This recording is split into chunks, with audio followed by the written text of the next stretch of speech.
A ver, si pensamos en la palabra adicción, casi siempre, ¿qué se nos viene a la cabeza? Pues drogas, alcohol, lo típico, ¿no? Exacto, sustancias, alcohol, drogas ilegales, chance el cigarro, esa lucha que como que se ve más, ¿no? Que se siente muy física. Ajá, Pero bueno, luego están esas otras cosas que también nos jalan, esas compulsiones, claro. la necesidad de comprar, o la manía de dejar todo para después, la procrastinación, o clavarse horas y horas, de verdad horas, en los videojuegos. Sí, sí, comportamientos.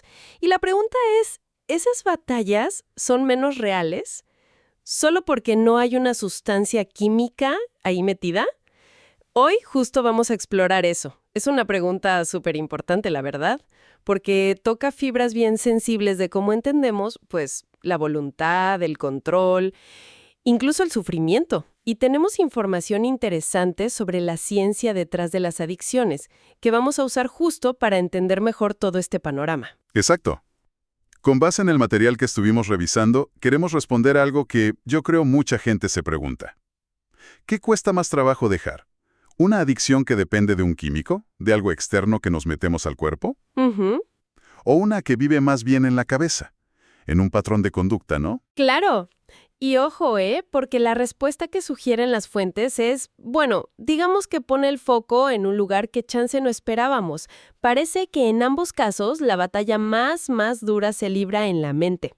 Así es, hoy la idea no es solo marcar las diferencias entre dependencia física y psicológica, que las hay, sino sobre todo encontrar dónde se tocan, dónde son, pues, sorprendentemente parecidas, según describen los documentos que analizamos. Queremos entender la raíz del problema. Vale, pues vamos a entrarle. Empecemos por lo que casi todos identificamos luego. La adicción física, la que está ligada a sustancias. ¿Cómo la definen las fuentes? Bueno, la describen como causada por sustancias psicoactivas, o sea, químicos que ingerimos y que van directo a modificar cómo funciona nuestro cerebro, su química. Ok. Lo interesante es que identifican como dos componentes principales en este tipo de dependencia. Dos componentes. ¿Cuáles serían? Me imagino que uno es el cuerpo pidiendo más, ¿no? Eso de... Exacto. Ese es el primero, el componente físico. Técnicamente le llaman neuroadaptación. Neuroadaptación, ok. Esencialmente, el cuerpo se acostumbra, se adapta a funcionar con esa sustancia presente. Es como si se recalibrara. Ajá. Y claro, cuando se la quitas de golpe, pues el sistema protesta. Y a eso le llamamos síndrome de abstinencia. Claro, y los ejemplos que dan son súper claros, ¿no?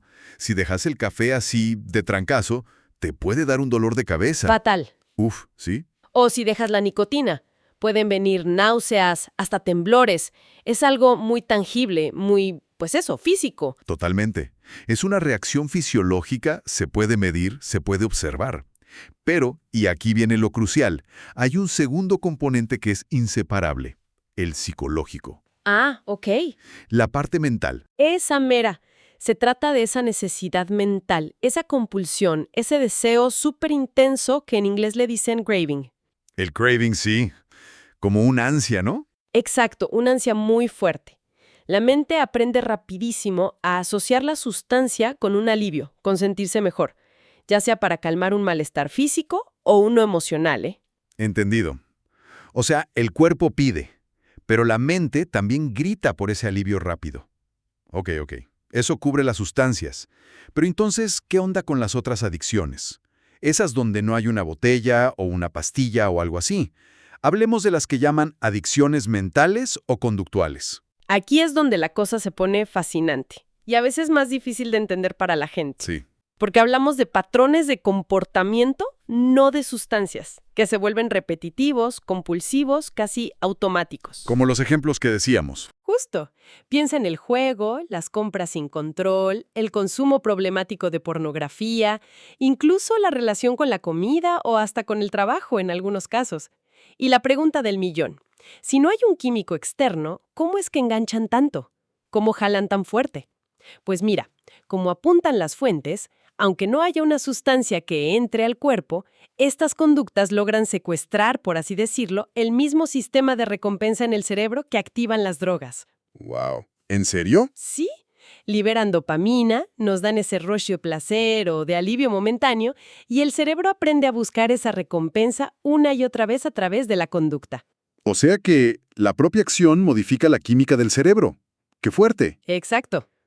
Y en términos de componentes, aquí también hay físico y psicológico. ¿O cómo funciona? Aquí la balanza se inclina, pero drásticamente. Según la información que tenemos, el componente físico, la neuroadaptación por sustancia, es mínimo, o de plano inexistente. Nulo. Prácticamente.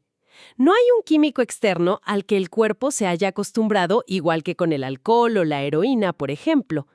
No vas a tener el mismo tipo de síndrome de abstinencia físico si dejas de comprar compulsivamente. ¿Me explico? Entiendo.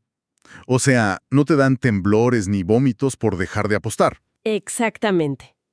Pero, y este es el punto clave, el componente psicológico se vuelve el protagonista absoluto. Es el que domina. Ahí está el meollo, totalmente.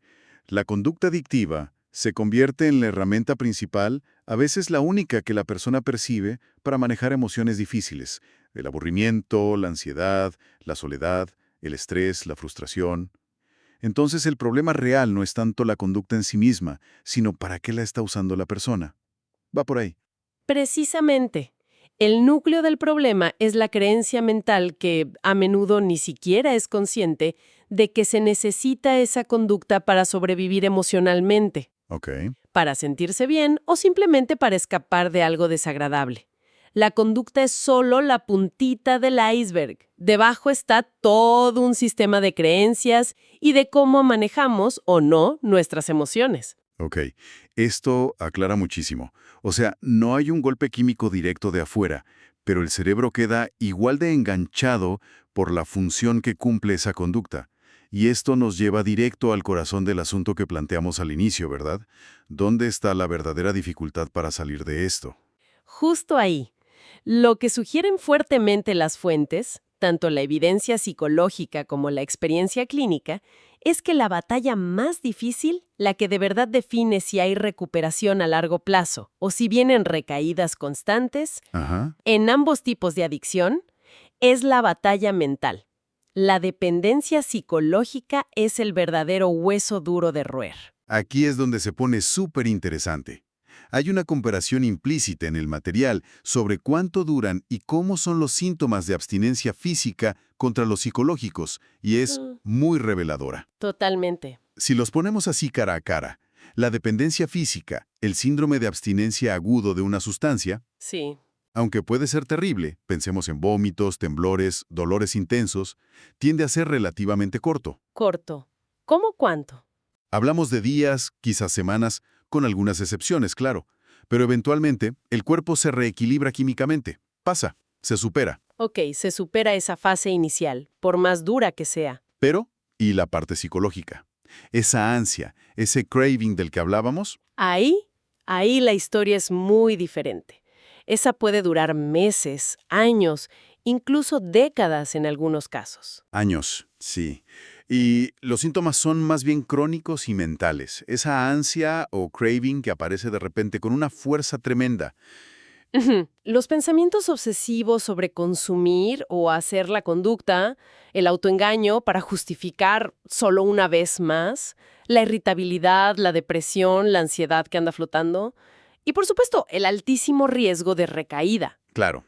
que persiste mucho, mucho después de que el cuerpo ya está limpio. O sea que el cuerpo se cura, digamos, pero la cabeza sigue como programada para buscar eso. ¡Qué fuerte! Es como que la memoria de ese alivio o de esa vía de escape no se borra tan fácil. Exacto. Una persona puede pasar por la desintoxicación física del alcohol o de opiáceos, por ejemplo, y su cuerpo ya no necesita la sustancia para evitar la abstinencia aguda. Pero su mente sigue profundamente condicionada. Sigue enganchada. Sigue creyendo, a un nivel casi visceral, que necesita esa copa o esa dosis para relajarse, para socializar, para celebrar, para lidiar con el estrés o simplemente para sentirse normal, para no sentirse mal. Y supongo que ahí es donde las adicciones conductuales muestran su verdadera cara, ¿no? Porque si no hay abstinencia física como tal, pues todo el peso recae en lo mental. Totalmente. En alguien con adicción al juego, por ejemplo, no va a haber temblores físicos al dejar de apostar. Claro. Pero esa sensación de vacío, la inquietud constante, la irritabilidad, la dificultad para concentrarse o para disfrutar de otras cosas, esa lucha mental diaria contra el impulso de volver, eso puede ser igual de devastador o más y mucho más duradero que un síndrome de abstinencia físico. Esto demuestra, como indican las fuentes, que la amenaza real a largo plazo no es tanto el malestar físico inicial, Sino la mente. sino la persistencia de ese patrón mental, esa búsqueda de recompensa inmediata y de escape. Para que esto quede todavía más claro, las fuentes ponen ejemplos muy concretos. Hablemos de uno que toca a mucha gente, la adicción a la comida. ¿Cómo encaja aquí? La comida es un ejemplo perfecto, porque se describe como un híbrido bien complejo. Híbrido. ¿Cómo? Por un lado, tiene un componente físico innegable. Sabemos que el azúcar, las grasas saturadas, los alimentos ultraprocesados activan los centros de recompensa del cerebro de forma muy potente. Sí, el famoso subidón del azúcar. Exacto, a veces comparable al efecto de algunas drogas. Hay una respuesta fisiológica real. Pero como decías antes, no es solo eso, ¿verdad? Para nada.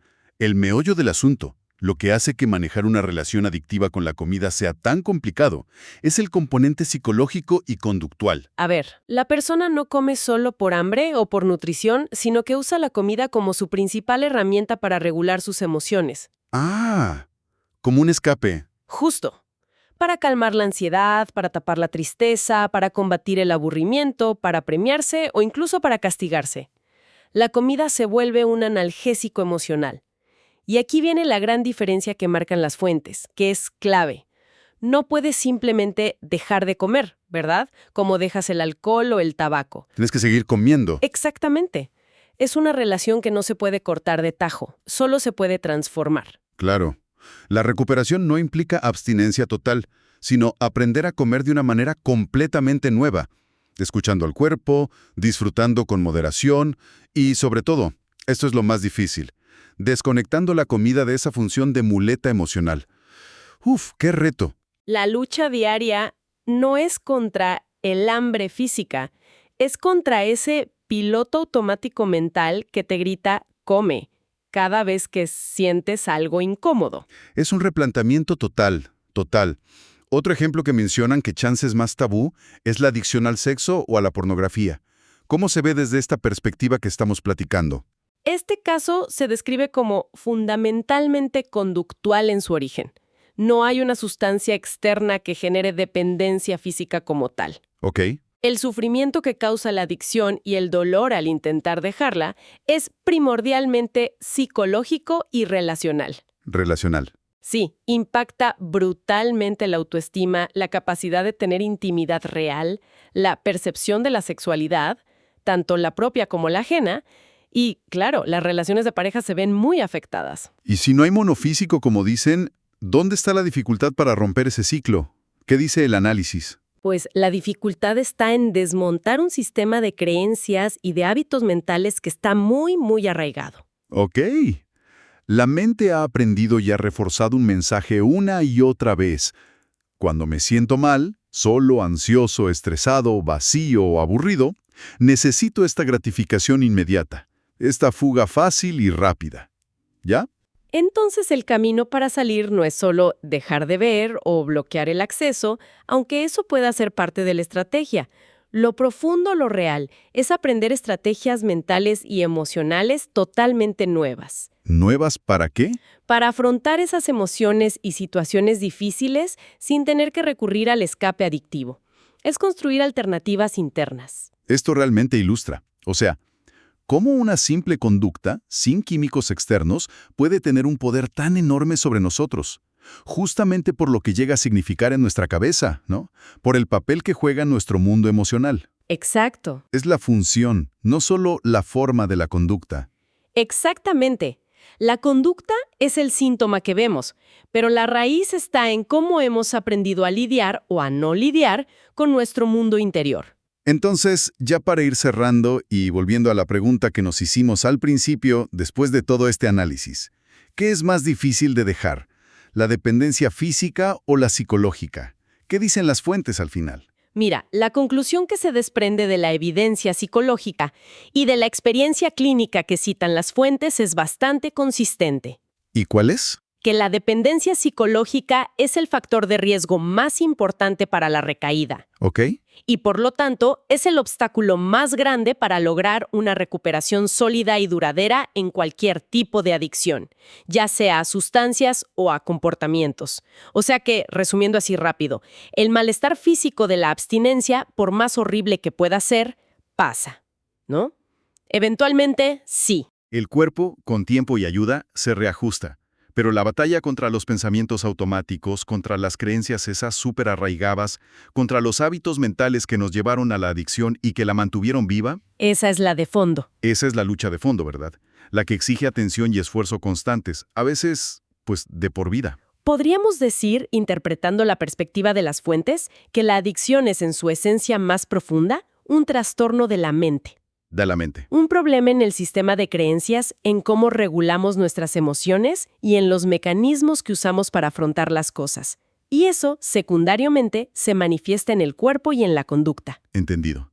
La verdadera chamba, entonces, es como reescribir un software mental que lleva un montón de tiempo funcionando en piloto automático. Totalmente.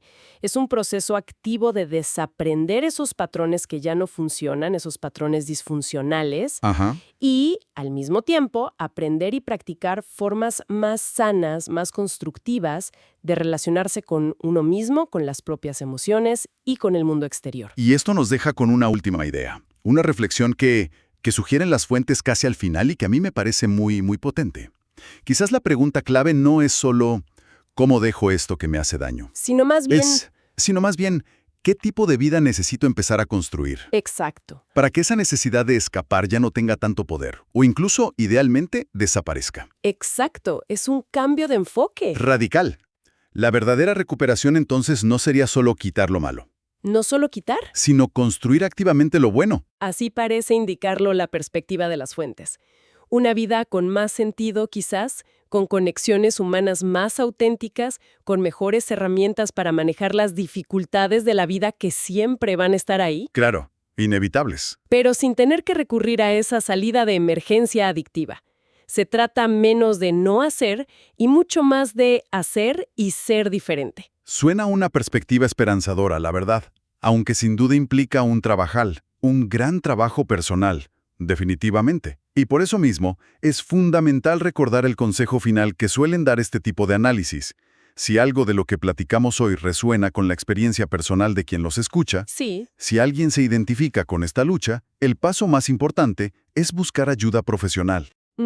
existen terapeutas, grupos de apoyo, tratamientos. Hay caminos y hay gente dispuesta a acompañar en este proceso. La recuperación es absolutamente posible, pero rara vez es un camino que se pueda recorrer totalmente en solitario.